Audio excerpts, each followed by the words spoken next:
आज की वीडियो आप लोगों के लिए बहुत ही स्पेशल है। आज की वीडियो को आपने स्किप बिल्कुल भी नहीं करना। तो आज की वीडियो में किचन हैक्स हैं, किचन टिप्स हैं, छोटे छोटे किचन जो हैं वो किचन छोटे छोटे से किचन टिप्स हैं जिससे आपकी ज़िंदगी आसान होने वाली है। तो आज की वीडियो को आपने फुल वॉच करना है और वॉच करने के साथ साथ आपने प्लीज़ मेरी वीडियो को लाइक भी करना है, चैनल को सब्सक्राइब भी करना है और अपने प्यारों में शेयर भी करना है। तो ये मेरी आपसे एक रिक्वेस्ट है कि प्लीज़ चैनल को सब्सक्राइब कर दिया करें और अपने प्यारों में शेयर भी कर दिया करें। तो इससे हमारी हौसला अफजाई होती है। तो अगर आप ये काम नहीं करेंगे तो आपका कोई भी जो है वो इस तरह से हमें वो मोटिवेशनल नहीं मिलती। तो अस्सलाम वालेकुम, कैसे हैं आप सब? जहाँ रहें खुश रहें, आबाद रहें। चलते हैं टिप नंबर 1 की तरफ। टिप नंबर 1 जो है वो हमारे इस तरह से माइक्रो ओवन से रिलेटेड है कि जब भी हम इसमें कोई सालन वगैरह या कोई भी चीज़ हम इसमें गर्म करते हैं तो बाज़ कात ये इतना गंदा हो जाता है, क्योंकि जब प्लेट में गर्म करें तो इसमें बहुत ज़्यादा वो है चिकनाई जो है वो लग जाती है, जिससे इसमें हल्दी के दाग भी पड़ जाते हैं। तो आज जो मैं आपको 7 टिप शेयर करूंगी, इससे आपका ओवन जो है वो बिल्कुल नीट एंड क्लीन हो जाएगा। जिस तरह से आप बिल्कुल न्यू लेके आएंगे, इसकी शाइन भी इस तरह से हो जाएगी। तो मैं इसको लैदा भी एक बाउल में लेके भी रख सकती थी, लेकिन मैंने इधर ही थोड़ा सा आपके सामने जो है वो मटेरियल तैयार करना है। मैंने इसमें डाला है वाइट विनेगर और थोड़ा सा जो है बेकिंग सोडा डाला है। पहले तो मैंने इसको इस तरह से ग्रीन वाले जो है इस्तेमाल शुदा स्पंज से मैंने इसको जो है वो साफ़ करना है, ताकि इसमें जितनी भी जो चिकनाई है जमी हुई वो सारी साफ़ हो जाए।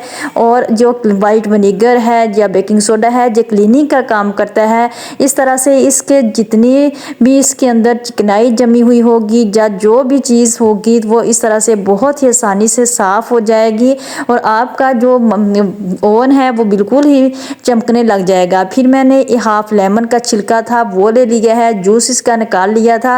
निकालने के बाद इस तरह मैंने इसमें जो है वो लगा दिया है, ताकि इसमें जो भी फंगस वगैरह नहीं यानी लग जाती है तो इस तरह से ये भी उतर जाएगी और इस तरह से इसमें डबल शाइन आ जाएगी।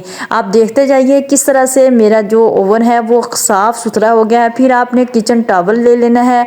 किचन टॉवल को आपने गीला करने के बाद इस तरह से माइक्रो ओवन में आपने इस तरह से इसको इस्तेमाल करना है, ज़्यादा गीला नहीं आपने करना। तो देखें ये मैं आपको दिखाऊंगी भी कि कितनी जो है चिकनाई है जो इसके साथ उतर रही है, यानी हल्दी के दाग हैं और बहुत ज़्यादा जो इस तरह की जमे हुए होते हैं जो उतरते नहीं हैं वो सारे साफ़ हो गए हैं।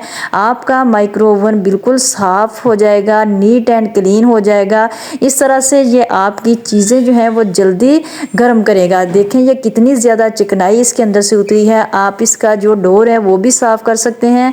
इसी तरह से मैंने उसके ऊपर भी ये सारा जो क्लीनर था वो लगा दिया था और फिर छोड़ दिया था। अब आप देखें इसको अच्छी तरह से साफ़ करने के बाद इसकी शाइन जो है वो कितनी हो गई है। अब मैं इसका जो है डोर वो भी साफ़ करके आपको दिखाती हूँ। तो आप देखते जाइए कि इसके ऊपर कितनी चिकनाई थी वो, क्योंकि बच्चे जब सालन गर्म करते हैं तो वो प्लेट में ही रख देते हैं। अगर हम इसको बाउल में रखें ढाँप के तो फिर ये इतना ज़्यादा गंदा नहीं होता।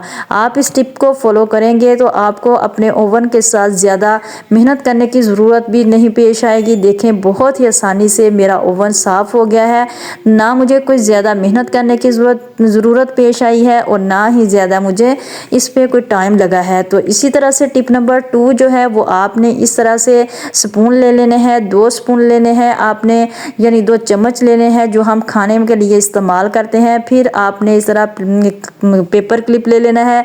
तो जब हम इसको हमारे घर में इस तरह के जब हम बच्चों को ला के देते हैं तो पड़े ही होते हैं। बाज़ कात हम अपने घर में काम करते हैं, काम करने के बावजूद जब हमारा वो रोटियों वाला जो चिमटा होता है वो हमारे घर में नहीं होता, तो आप इस तरह क्लिप बोर्ड में इसको अच्छी तरह से पंसा देना है। और फिर देखें ये हमारा चिमटा बिल्कुल तैयार हो गया है। इस तरह से हम अपने चीज़ें जो हैं वो पकड़ सकते हैं या अंडे बॉयल करें, आलू बॉयल करें, उसको देगची में से पकड़ के हम निकाल सकते हैं। तो ये देखें कितनी प्यारी सी टिप है, ये बगैर पैसों के है। इससे आपकी टाइम सेविंग भी होगी, मनी सेविंग भी होगी और आपका बहुत ज़्यादा टाइम जो है वो बच जाएगा। आपको बार बार बाज़ार से पैसे भी लगाने की ज़रूरत पेश नहीं आएगी। तो इस तरह टिप नंबर 3 जो है वो मेरी लेमन से रिलेटेड है कि जब हम बाज़ार से बहुत ज़्यादा लेमन लेते हैं, लेकिन ये तो मेरे घर के हैं, तो आपने इनको स्टोर किस तरह से करना है। इस तरह से एक आपने जिप वाला बैग ले लेना है और इसमें इस तरह से इनको डाल के रख देना है। तो आपके जो लेमन है वो तकरीबन 15 से 20 दिन जो है वो बिल्कुल भी ख़राब नहीं होंगे, बिल्कुल फ्रेश रहेंगे। उम्मीद करती हूँ कि आपको मेरी ये वाली टिप भी बहुत पसंद आएंगी, क्योंकि आजकल लेमन जो है वो हमें सुबह नहार मुँह भी पानी में डाल के पीना होता है, शहद में डाल के भी कुछ लोग इस्तेमाल करते हैं, सालन वगैरह में भी इस्तेमाल करना पड़ता है।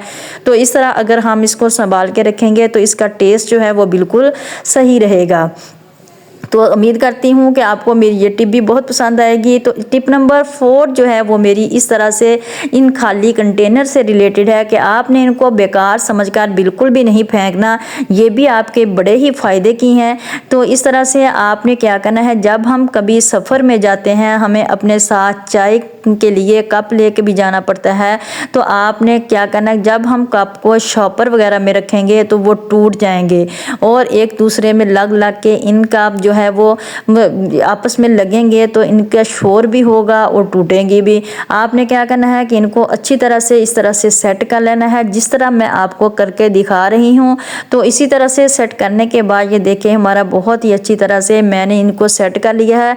फिर आपने इस कंटेनर में इनको रख लेना है, जितना मर्जी आप इसको हिलाएं जुलाएं तो ये बिल्कुल भी आपके कप जो हैं वो नहीं टूटेंगे, वो महफूज रहेंगे। और जिस तरह मर्जी चाहे रास्ते में आप इस्तेमाल करके दोबारा वॉश करके इस तरह इसमें रख लें तो आपके कप बिल्कुल महफूज रहेंगे। तो उम्मीद करती हूँ ये वाली टिप भी आपको बहुत पसंद आएगी। प्लीज़ अगर आपको इनमें से कोई भी टिप पसंद आए तो आपने मेरी वीडियो को लाजमी लाइक करना है, चैनल को सब्सक्राइब करना है। तो इसी तरह से नेक्स्ट टिप जो है वो भी मेरी इस तरह से टिश्यू रोल से रिलेटेड है। जब हम किचन रोल ले आते हैं तो वो बाज़ का घर में टिश्यू नहीं होते और हम इनको इस्तेमाल करना चाहते हैं, तो जब बड़ा जो हम इस तरह का रोल लेके आते हैं उसको हम जब उतारते हैं या कट करते हैं तो वो इसमें से ज़ाया हो जाता है। जब बच्चे भी बहुत ज़ाया करते हैं, आपने इसको इस तरह से ज़ाया नहीं होने देना। तो मैं आज जो आपके साथ टिप शेयर करूंगी वो आपके लिए बहुत ही फ़ायदेमंद है। अगर आप बाज़ार से बड़ा रोल इस तरह का ले आए हैं तो आपने क्या करना है कि इसको छुरी की मदद से 2 से 3 हिस्सों में तकसीम कर लेना है, ताकि जितना कि आपको ज़रूरत हो आप इसको इस्तेमाल कर सकें। और ये आपके लिए बहुत ही बेहतरीन टिप है। इस तरह से आपके टिश्यू भी ज़ाया नहीं होंगे और आपका काम भी आसान हो जाएगा। जितने की आपको ज़रूरत होगी आप उतना ही निकाल सकेंगे। तो इस तरह से जब आप घर में बड़ा टिश्यू रोल ले आए तो उसको इस तरह से कट करके रख लें, तो आप देखेंगे कि आपके जो टिश्यू रोल है वो बहुत ही आसानी से इस तरह से कट भी हो जाएगा और बच्चे जो हैं वो ज़्यादा ज़ाया भी नहीं करेगा। जितना आपको चाहिए होगा आप उतना उतार लें। तो आप इस तरह से उतारने के बाद उनको इस्तेमाल करने के बाद फेंक दें। तो उम्मीद करती हूँ ये वाली टिप भी आपको मेरी बहुत पसंद आएगी। तो अगर पसंद आए तो प्लीज़ मेरी वीडियो को लाइक लाजमी कर देना। मैं आपसे बार बार रिक्वेस्ट कर रही हूँ कि आपने मेरे चैनल को लाजमी सब्सक्राइब करना है। तो इस तरह से फिर आप इसको कैंची की मदद से कट करने के बाद आप इसको बराबर कर लें और देखें कि मैंने इनको किस तरह से रख देना है। रखने के बाद आप देखें रखते हुए भी कितने खूबसूरत लगेंगे। तो आप यहाँ कहीं भी रखे हों, आप लहदा करके इनको रखते हैं इस तरह से तो बहुत खूबसूरत लगेंगे। तो इसके साथ ही फिर मैं इजाज़त चाहती हूँ। अपना रखिएगा बहुत सारा ख्याल, दुआओं में याद रखिएगा। तो अल्लाह हाफिज़।